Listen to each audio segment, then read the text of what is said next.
fraud is everywhere and fraud affects everyone. So everybody, is affected in one way or another, but women are definitely more at risk for financial exploitation. Does talking about your money make you cringe? Are you tired of fighting about finances? Do you want to stop sabotaging your financial happiness? Then you are in the right place. Welcome to Breaking Money Silence, a podcast series aimed at helping all of us talk more openly about money. Your host, Kathleen Kingsbury, is a wealth psychology expert who is doing what she does best, speaking about taboo topics. International speaker, author, and founder of KBK Wealth Connection, Kathleen understands money and our relationship with it. Over the past decade, she has empowered thousands of people to break money silence at home and at work. Now, here is Kathleen. This episode is sponsored by Age Up. Did you know that 1 in 3 65-year-olds live into their 90s, but few can afford it? Age Up provides supplemental income to help fill the financial gaps that come with a long life.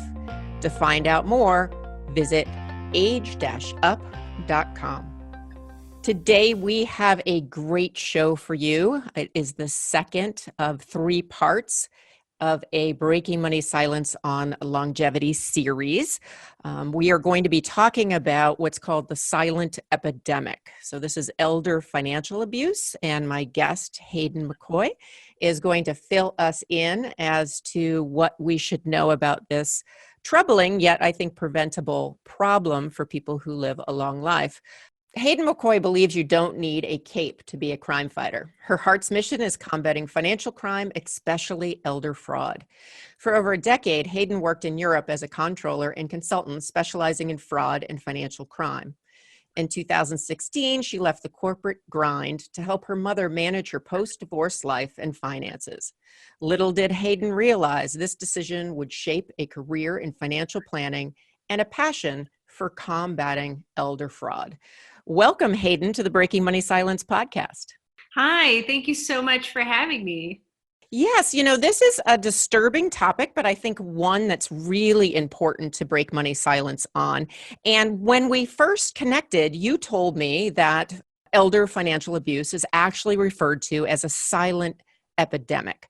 So can you tell me and the listeners a little bit about why it has that name and how it typically affects people?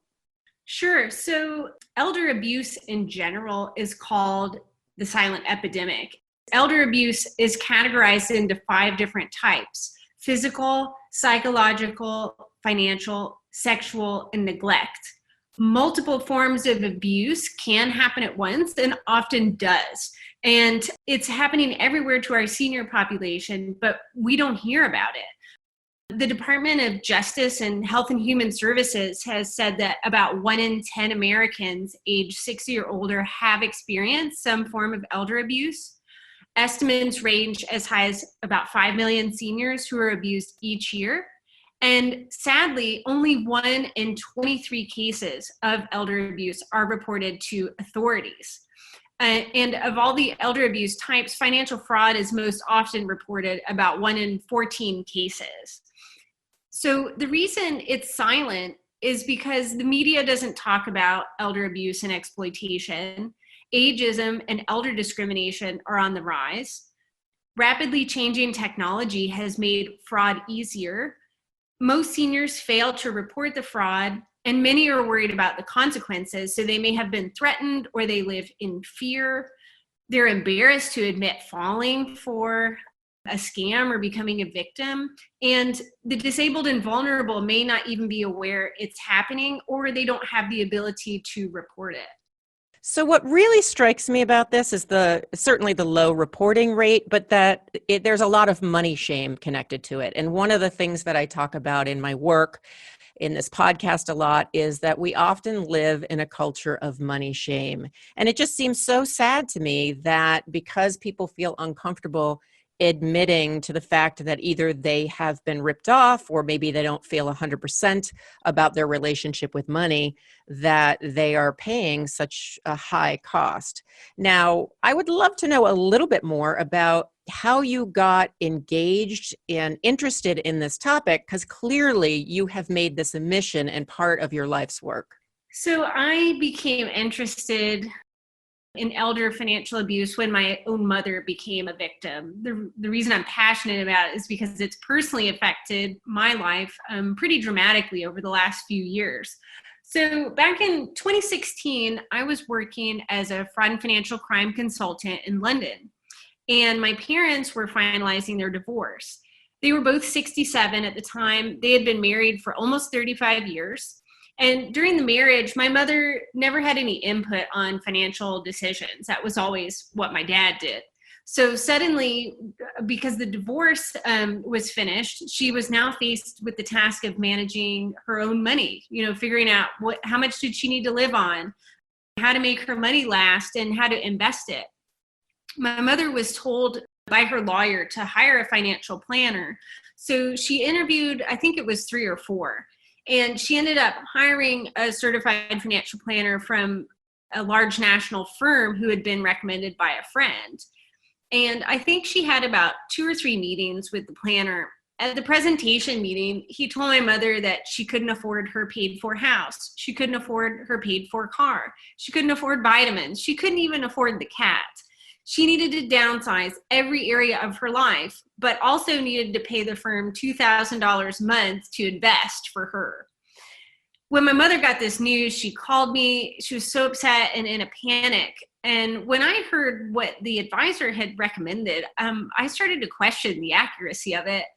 I wasn't a financial planner at that time, but my whole career had been in finance, so I knew enough and thought, well, this is really terrible advice. Why would you tell someone all these things?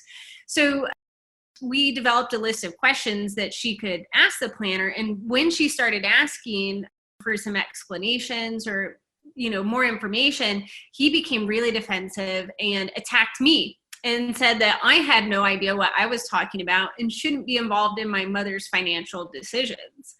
Well, that was a huge red flag, and she ended up terminating the relationship with the advisor. And of course, that was the first thing, was that she owed a lot in tax because there was a lot of short-term gains realized when she terminated assets under management. And while all this was going on, I had made the decision to quit my job and move back to Texas so I could help her cope. This bad financial advice, especially rooted in fear, this is what I really want to stress, is that when people get fearful, especially about money, it leads to a lot of bad and costly financial decisions. And that's exactly what happened to my mom. She ended up selling her paid-for car and bought something she didn't like and couldn't drive it and had to, sell that one at a loss and buy something else. And probably one of the worst things that happened was she was selling her house. She felt that she had to sell it immediately. So we signed up to sell the house with some realtors that had been family friends for about 20 years. And when the house was on the market, we had a lot of conflicts with them, and we hadn't had an offer in over 40 days. So we really wanted to just terminate amicably with them. Instead, with full consent of the broker, they ended up unlisting the house, and they held it for a ransom of $15,000, which was their full commission. And my mother was so upset and wanting to sell the house that she didn't want to wait until the listing contract expired. So she ended up paying them $5,000 so that we could get our house back and sell it. And we hired another realtor who sold it to the first couple that saw it, and it never even went back on the market. She had some other, that's extortion. And, it's just those kinds of trauma, it almost like it's this snowball that keeps having you make even more financial decisions that are just farther and farther away from where you want to be. So those were the most notable things that ended up happening to her. And it taught me that predators are everywhere, looking for seniors that they can trick, especially with fear and intimidation. So let me jump in here real quick because I want to unpack a couple of things. One is that there's a huge financial cost for your mother at the same time that she's going through a divorce. And I imagine there's also a cost for you, maybe not financial, but certainly emotional. Can you talk a little bit about elder fraud and how it affects victims and victims' families? Yes. One of the biggest issues I think that happened, at least with my mom and I during the divorce. So to give a little bit of background, I'm an only child, and I've always been probably more like my dad, a little more logical, a little less emotional. And during the divorce time, my mother felt that she kind of needed to stand on her own 2 feet, and she didn't trust me so much. And we needed to rebuild our own relationship post divorce.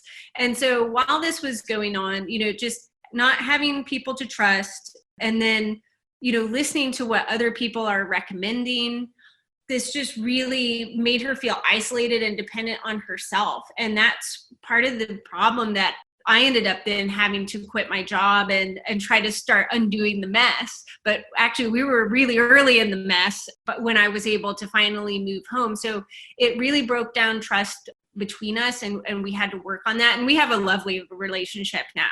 But those were some really stressful times. And then, yeah, it absolutely affected me emotionally tremendously. I mean, I gave up my career. I didn't know what I was going to do next. And that's how I ended up becoming a financial planner, is to think about, well, I do know what I'm talking about, and I want to help other people. So, yeah, I mean, we're still kind of suffering the consequences of all of this about 4 years on, but it does have long-term effects on people, and the psychological impact is tremendous.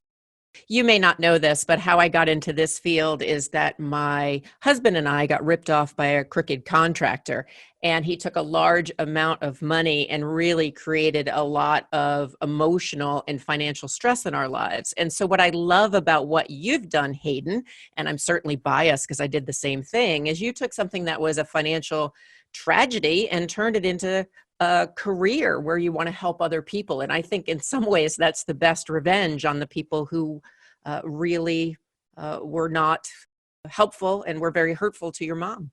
It is. It is. And, it's even encouraging. I've told my mother, because she's in her 70s now, that, this is really important, not just what I'm doing, but even using her as a catalyst for my progress into elder fraud prevention, that she can be proud that she survived these things and is letting me tell her story too. So there is a hugely positive impact if you choose to work with it that way. Yeah, absolutely. Absolutely. And, the other piece that's really interesting to me is the psychology of all of it. And so can you speak a little bit to what is the psychology of fraud? So in other words, we're not talking about the victim right now. We're talking about the perpetrator. So what's the psychology, and how does that play out in how they pick their victims or why they do what they do? Kind of help me understand that. Sure. So as a certified fraud examiner for about the past 10 years, this was something that is really in every type of fraud situation. It doesn't matter what it is, but there's always 3 things that need to be present for fraud to occur. And so the first one is some kind of financial pressure. So this could be anything from, a lack of steady income. Maybe somebody has lost their job. Maybe they have unexpected bills suddenly, it can be an illness, or it can be, a family member, or maybe they're just living beyond their means and they need to take money from other people to fund their lifestyle. The second one is a perceived opportunity. So again, this plays into senior fraud so well because our seniors are the more vulnerable of our population, and they're more trusting. And because they're not so technology savvy, they become easier prey for these people that are looking for opportunities to exploit. And then the last thing is the rationalization. So how does the fraudster end up living with themselves? What do they tell themselves when they're looking in the mirror to justify their actions? And that can be anything from, well, they're old and they don't need it, or they have too much money anyway, or, well, I'm going to inherit it. So it can be really anything. And the important point to note is that we don't have to understand why, but we need to really be aware of the opportunities, who has access, and then what does their lifestyle look like. So that helps kind of profile a fraudster a little bit with these three things that have to be present. Very interesting stuff. And so when it comes to gender, your mom, obviously a woman, was ripped off, and I certainly have heard of widows being preyed on before. Is elder fraud more prevalent in terms of women being the victims, or is it an equal opportunity problem? Something I like to say is that fraud is everywhere and fraud affects everyone. So everybody, is affected in one way or another, but women are definitely more at risk for financial exploitation. But the majority of fraud happens to seniors who are 80 or older, or those who have been divorced or widowed. Again, grief, we can't underestimate how much grief plays into financial fraud. And financial fraud is also the fastest growing form of elder abuse. And from 2013 to 2017, the suspicious reporting quadrupled. And based on that, I would say, again, every senior is a target. And sadly, if a senior falls victim to one fraud, then they're 2,000 times more likely to be victimized again. So these are really horrifying statistics. Wow, that is a troubling statistic. So for people who are listening in, I'm sure they're either thinking about themselves or maybe thinking about an aging aunt, somebody older in their life that's important to them.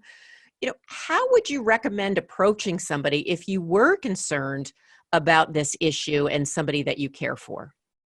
I would start by having an open conversation, maybe not about their finances directly, but asking them questions like, have they experienced anyone trying to take advantage of them? Or, are they aware of maybe scam callers calling them, different mailers, people even coming to the door? What things have they run into that may or should be suspicious of, right?